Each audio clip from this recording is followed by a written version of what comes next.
श्री कृष्ण कहते हैं जो होता है अच्छे के लिए होता है। कई बार जीवन हमें ऐसे मोड़ पर लाकर खड़ा कर देता है जहां हम खुद को असहाय और हारे हुए महसूस करते हैं। हम सोचते हैं कि हमारे साथ ही ऐसा क्यों हो रहा है, लेकिन सत्य यही है कि जो कुछ भी होता है वह अच्छे के लिए ही होता है। अगर कोई सपना टूटता है तो समझो कि नया सपना संजोने का समय आ गया है। अगर कोई रिश्ता छूटता है तो समझो कि नए और सच्चे रिश्ते की जगह बन रही है। अगर कोई अवसर हाथ से निकलता है तो यह संकेत है कि उससे भी बेहतर अवसर तुम्हारी प्रतीक्षा कर रहा है। श्री कृष्ण कहते हैं, हे पार्थ, जो हुआ वह अच्छे के लिए हुआ, जो हो रहा है वह भी अच्छे के लिए हो रहा है, और जो होगा वह भी अच्छे के लिए ही होगा।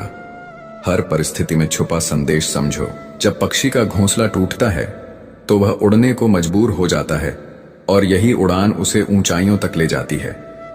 जब कोयले पर दबाव पड़ता है तभी वह हीरा बनता है। जब रात सबसे काली होती है तब सूरज निकलने वाला होता है। श्री कृष्ण कहते हैं, जीवन अपने आप सुंदर नहीं बनता, इसे संवारने के लिए हमें प्रार्थना, विनम्रता, त्याग और प्रेम जैसे गुणों को अपनाना पड़ता है।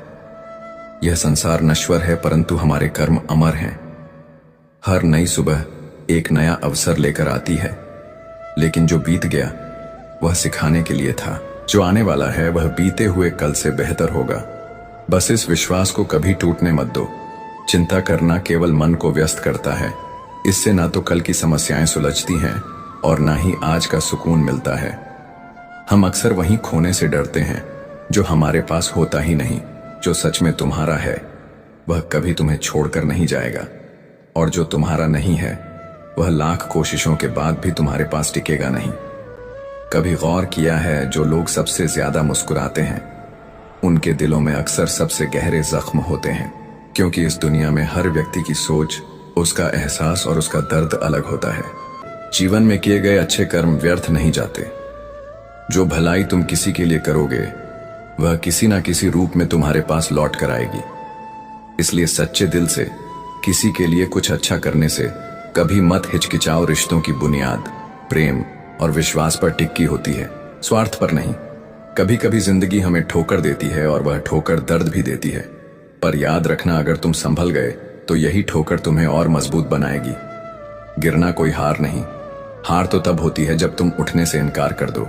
मैं खुद भी इस बात पर गर्व करता हूं कि मैं ठोकर खाकर गिरा था, पर किसी की नजरों से नहीं। भगवान का शुक्रगुजार रहना ही जीवन का सही तरीका है, क्योंकि जब तुम शिकायत करते हो तो तुम अपने वर्तमान से असंतोष जताते हो। कभी कभी जिंदगी में ऐसा वक्त आता है जब सब कुछ टूटता हुआ लगता है। जिससे हम सबसे ज्यादा प्यार करते हैं वही दूर हो जाता है। जिस पर सबसे ज्यादा भरोसा करते हैं वही पीठ पीछे वार कर देता है, और तब दिल चीखता है, क्यों हुआ मेरे साथ ऐसा। पर उसी पल एक आवाज भीतर से आती है, शांत रहो, जो हो रहा है अच्छे के लिए हो रहा है। और यहीं से शुरू होती है एक नई कहानी, एक नई सोच, एक नया मोड़। शायद तुम आज जिस रास्ते पर ठोकर खा रहे हो वही रास्ता तुम्हें वहां ले जाएगा जहां तुम कभी पहुंचने की हिम्मत नहीं कर पाए थे। जिसने तुम्हें छोड़ा वह जरूरी था ताकि तुम खुद को पकड़ सको। जो आज बिखर रहा है वह कल को मजबूत बनाने की तैयारी है, क्योंकि भगवान जब कुछ छीनता है तो खाली नहीं छोड़ता, वो कुछ बेहतर भेजने की तैयारी कर रहा होता है। श्री कृष्ण कहते हैं, सोचो, अगर वो रिश्ता ना टूटा होता तो क्या तुम इतना मजबूत बन पाते। अगर वो नौकरी ना गई होती तो क्या तुम अपने सपनों को पहचान पाते। अगर वो धोखा ना मिला होता तो क्या तुम अपने आप से मिल पाते। हर गिरावट में छुपा है एक इशारा, हर दर्द में छुपा है एक पाठ, और हर नुकसान के पीछे छुपी होती है कोई बहुत बड़ी भलाई। पर समझने वाले को ही समझ आता है। श्री कृष्ण कहते हैं, कभी जिंदगी समझ नहीं आती तो हम भीड़ में अकेले होते हैं, और जब समझ आने लगती है तो अकेलापन में भी पूरी भीड़ हमारे अंदर समा जाती है। झूठ बोलने वाले आगे बढ़ते गए, नाम, शोहरत, तालियां सब उनकी झोली में गिरती रहीं, और मैं था सच बोलता रहा, क्योंकि मैंने सीखा था कि झूठ से भरा रास्ता मंजिल तक भले पहुंचा दे पर आत्मा के सामने शर्मिंदा कर देता है। लाखों दुश्मन मंजूर है मुझे, पर एक भी ऐसा दोस्त ना हो जिसके चेहरे पर मुस्कान हो और दिल में जहर। दोगले लोग जहर से ज्यादा खतरनाक होते हैं। जहर तो एक बार मारता है, पर ये रोज रोज इंसानियत को तोड़ते हैं। अगर आपकी नीयत साफ है और उद्देश्य सही है तो यकीन मानिए भगवान किसी ना किसी रूप में आपकी मदद जरूर करेगा। जब ईश्वर कुछ वापस लेता है तो इसे सजा मत समझो, बल्कि यह मानो कि वह तुम्हारे हाथों को खाली कर रहा है ताकि कुछ और बेहतर उसमें आ सके। चाहे वो रिश्ते हों, रास्ते हो या अवसर जो जाता है वह जरूरी नहीं कि तुम्हारे लिए था, लेकिन जो आएगा वह निश्चित ही तुम्हारे लिए होगा। जिंदगी में ठोकर खाना जरूरी है, क्योंकि ठोकर ही यह एहसास कराती है कि कौन अपना है, कौन पराया, कौन साथ है और कौन सिर्फ समय काट रहा था। अक्सर लोग कहते हैं कि समय बदल जाता है, लेकिन सच तो यह है कि समय नहीं, लोग बदल जाते हैं। और जब तुम्हें यह समझ में आ जाता है तो तुम्हारी अपेक्षाएं भी बदल जाती हैं। कभी कभी सबसे बड़े धोखे हमें वहां मिलते हैं जहां हमने सबसे ज्यादा भरोसा किया होता है। लेकिन याद रखना, तुम्हारा आत्मसम्मान सबसे महत्वपूर्ण है। इसीलिए खुद को उन लोगों से बचाव जो तुम्हें बार बार गिराने की कोशिश करें। श्री कृष्ण कहते हैं, उन्हें छोड़ देना ही सही है जो तुम्हारे अस्तित्व का मूल्य नहीं समझते। हर किसी को कश करने की कोशिश मत करो, क्योंकि जो तुम्हें सच में चाहता है वह तुम्हें बदलने की नहीं, समझने की कोशिश करेगा। जीवन में सत्य के रास्ते पर चलो, धैर्य रखो और अपनी मंजिल की ओर बढ़ते रहो। परमात्मा के न्याय पर भरोसा रखो, क्योंकि जो आज तुम्हारे खिलाफ है कल वही तुम्हारी कहानी से प्रेरणा लेगा। हर परिस्थिति में शांत मन से समाधान ढूंढने की कोशिश करो, क्योंकि जल्दबाजी में लिया गया निर्णय अक्सर पछतावे का कारण बनता है। जगत में प्रत्येक व्यक्ति किसी न किसी प्रकार की निर्बलता लेकर आता है। कोई तेज दौड़ नहीं सकता, कोई अधिक भार नहीं उठा सकता, कोई असाध्य रोग से पीड़ित होता है तो कोई पढ़ाई में कमजोर होता है। लेकिन सबसे बड़ा सवाल यह नहीं है कि तुम्हारे पास क्या कमी है, सबसे बड़ा सवाल यह है कि तुम अपनी उस कमी को कैसे देखते हो।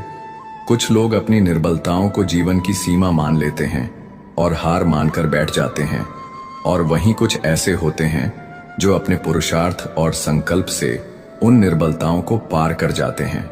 उनका अंतर क्या है? उत्तर बहुत सरल है। जो व्यक्ति अपनी निर्बलता से हार मान लेता है वह वहीं रुक जाता है, पर जो व्यक्ति अपनी कमजोरियों से लड़ता है वह उन्हें पार कर आगे बढ़ जाता है। ईश्वर हमें कुछ कमियों के साथ इस संसार में भेजता है, लेकिन उन कमियों को स्वीकार कर हार मान लेना हमारे मन की कमजोरी होती है।